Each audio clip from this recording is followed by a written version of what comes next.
one, Ghostbusters Afterlife reveals franchise's newest specter called Muncher. Yeah, Okay. I Did you saw take a that. look at that? I had a moment of cognitive dissonance looking at that, because my first thought was, this completely blows the canon of Slimer. And then I stopped and thought about it for a little bit, and I'm like, what canon for Slimer? We don't know anything about Slimer, like in quotes, before he died or any of that. You know, it's we the fans have built up stuff in their heads, but it's not really there. So this whole idea of there being a genre, or not a genre, but a ghost type, you know, that could have, you know, a different style. You know, you got Slimer, who's, you know, the green gobbler, and then you got a blue one that looks a little different, and you know that there could be something there. And you know, when you put that in the scope of Ghostbusters, I'm like, this could work, and this could be really, really good. I am wondering if because I know this pops up, I believe, in Chinese culture and Japanese culture, whatever, hungry ghosts. And I don't know, I'm probably talking out of my butt here, but you know, I'm wondering. No, that's a great point.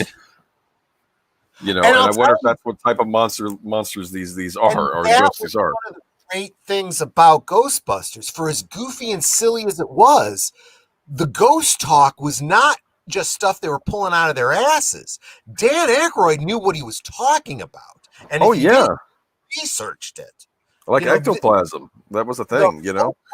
And the mythology behind ghosts is out there, and he was true to it. Now, he's an absolute true believer in that stuff.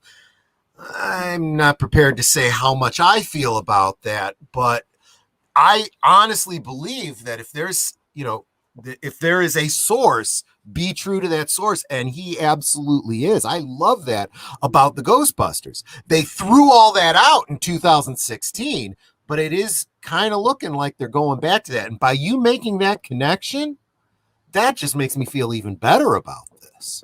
Yeah, and it's just a type, you know. Yeah, and there'll be more. You know, like I always wondered.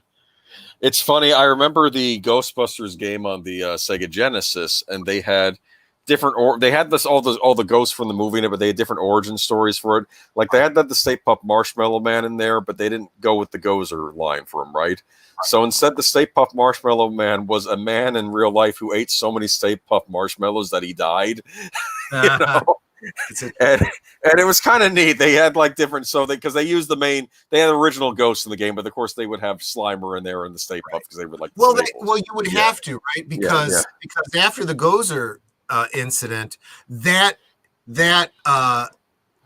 entity that was the Stay Puft Marshmallow Man, which was the instrument of the destruction of the world, right, was eradicated. So if you bring back you know, the Stay Puft Marshmallow Man, it's got to be completely unrelated. So I'm totally fine with that. That doesn't break continuity. That's kind of sticking to continuity. Yeah. Oh, look, our artificial journey says hungry ghosts are based on the Preda from Buddhism. It's not just hunger, but it gets close enough. Yeah, and that explains why it probably shows up in both Japanese and Chinese. I think that's brilliant. That is absolutely genius.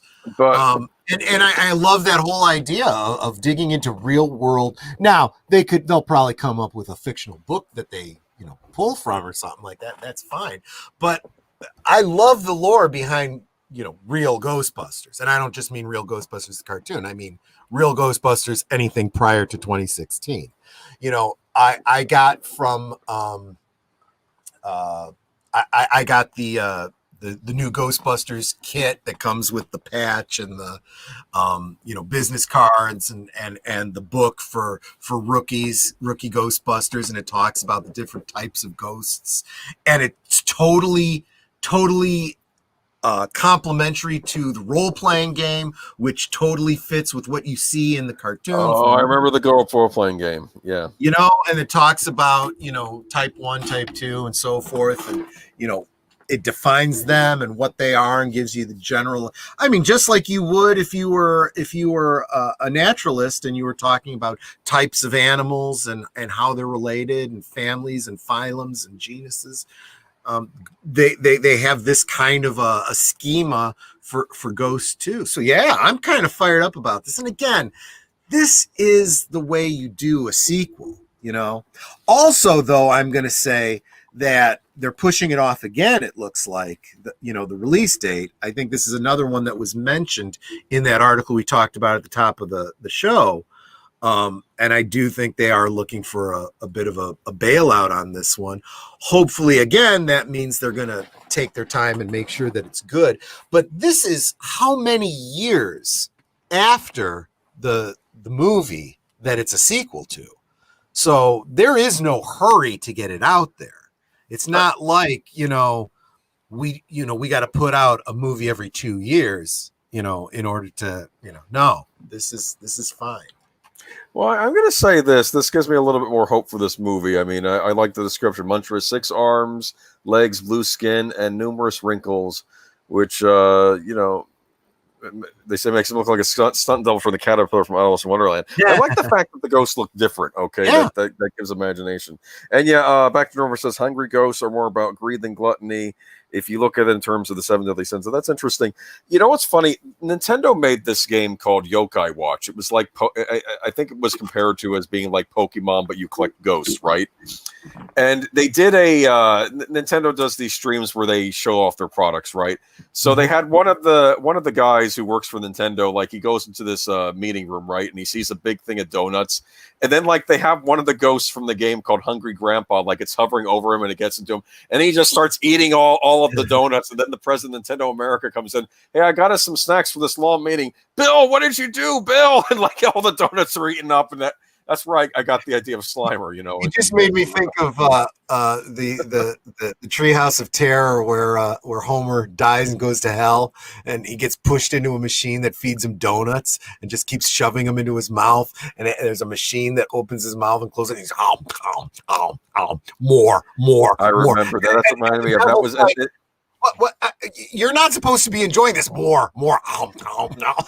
I said most people crack after 5 minutes. Okay. Yeah, exactly. Oh man, but I love those early Simpsons Halloween specials. I haven't seen any of the more recent ones, but very much in the same spirit as Ghostbusters. I mean, I have been looking forward to this. Well, you guys know I've been putting the costumes together for me and Netter. We want to go to the theater in costume as Ghostbusters. We're definitely doing this thing.